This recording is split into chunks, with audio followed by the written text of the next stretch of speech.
বজাৰ বিধানসভা সমষ্টিত কুৰুৱা কলি অঞ্চলত যথেষ্ট আমাৰ খিলঞ্জীয়া ভূমিহীন লোক আছে। কিন্তু এই ভূমিহীন লোকসকলে বহুদিন দৰখাস্ত কৰিও আবেদন কৰিও আজিলৈকে তেওঁলোকে মাতি পোৱা নাই। কিন্তু আমি এতিয়া গম পালোঁ যে 2010 চনতে আমাৰ কুৰুৱা অঞ্চলত কিছুসংখ্যক মিয়াক প্ৰায় 14গৰাকী মিয়াক মাটি আবণ্টন দিবৰ কাৰণত লেণ্ড এডভাইজাৰী বোৰ্ডে 2010 চনৰ এপ্ৰিল মাহতে এটা প্ৰপ'জেল পাছ কৰি থৈছে, প্ৰস্তাৱ এটা পাছ কৰি থৈছে আৰু সেই মৰ্মে 2021 চনত তেওঁলোকক মাটি এলটমেণ্ট দিয়া হৈছে।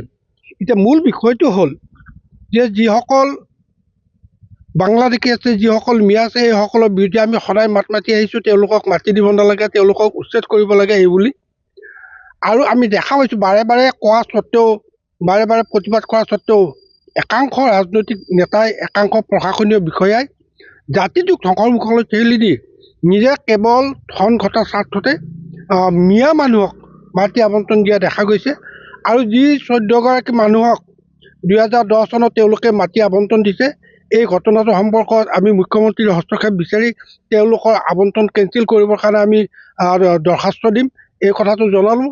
আৰু তাৰ লগে লগে প্ৰশাসনিক বিষয়া, ৰাজনৈতিক দল, চৰকাৰ সকলোকে এটা কথা আমি সতৰ্ক কৰি দিছোঁ, যিসকলে বেদখলকাৰীৰ পক্ষ লৈছে, যিসকলে বাংলাদেশীৰ পক্ষ লৈছে, তেওঁলোকক আমি সতৰ্ক কৰি দিব বিচাৰিছোঁ যাতে কোনো কাৰণতে জাতি বিক্ৰী কৰা, মাটি বিক্ৰী কৰা আৰু খিলঞ্জীয়া মানুহক ধ্বংসৰ মুখলৈ ঠেলি দিয়া ব্যৱস্থা নকৰে। আৰু যদিহে তেওঁলোকে ধনৰ লোভত কেৱল বাংলাদেশী মিয়াক মাটি দিব বিচাৰে, তেতিয়াহ'লে তেওঁলোকক সাৱধান কৰি দিছোঁ, তেওঁলোকৰ ওপৰত আমি বিধিগত ব্যৱস্থা ল'বৰ কাৰণে, যদি তেওঁলোকৰ ওপৰত আমি আইন হাতত তুলি ল'বলগীয়া হয়, তাৰ কাৰণে চৰকাৰ পোনপটীয়াভাৱে জগৰীয়া হ'ব।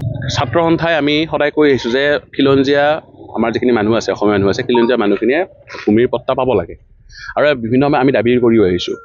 আমি দেখিবলৈ পাইছোঁ যে চিপাঝাৰ সমষ্টিত আমাৰ কুৰুৱা অঞ্চলৰ ফালে আমাৰ বহুতো জনজাতীয় মানুহ আছে, বহুতো আমাৰ অসমীয়া খিলঞ্জীয়া মানুহ আছে, যিসমূহৰ এতিয়াও কোনো আপোনাৰ মাটিৰ পট্টা নাই।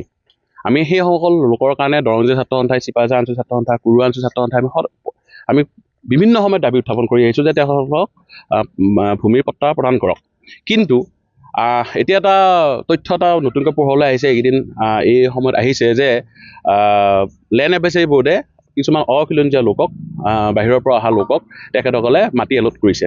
আমি প্ৰশাসনক দাবী জনাইছোঁ যে এইসমূহ লেণ্ড এডভাইজাৰী বোৰ্ডৰ যি প্ৰস্তাৱ আপোনালোকে লৈছে সেইসমূহ কেঞ্চেল কৰক আৰু অখিলঞ্জীয়া লোকে আপোনাৰ যি ভূমি পট্টা পাইছে বা হেৰি পাইছে সেইবোৰ কেঞ্চেল কৰক, কাৰণ আমাৰ খিলঞ্জীয়া লোকেই পোৱা নাই। আৰু ডক্টৰ হিমন্ত বিশ্ব শৰ্মাৰ যি খিলঞ্জীয়াৰ যি চৰকাৰ বুলি কয়, তেখেতসকলে ভূমিৰ পট্টাৰ ক্ষেত্ৰত অখিলঞ্জীয়া লোকে কেনেকৈ ভূমি পট্টা পালে এই ক্ষেত্ৰত তদন্ত কৰক, আৰু তদন্ত কৰি যিসমূহ মানুহ ইয়াত জড়িত হৈ আছে সেইসমূহ কঠোৰ শাস্তি দিয়ক আৰু খিলঞ্জীয়াৰ সেই জনজাতীয় লোকসকলক ভূমি পট্টা সোনকালে প্ৰদান কৰক।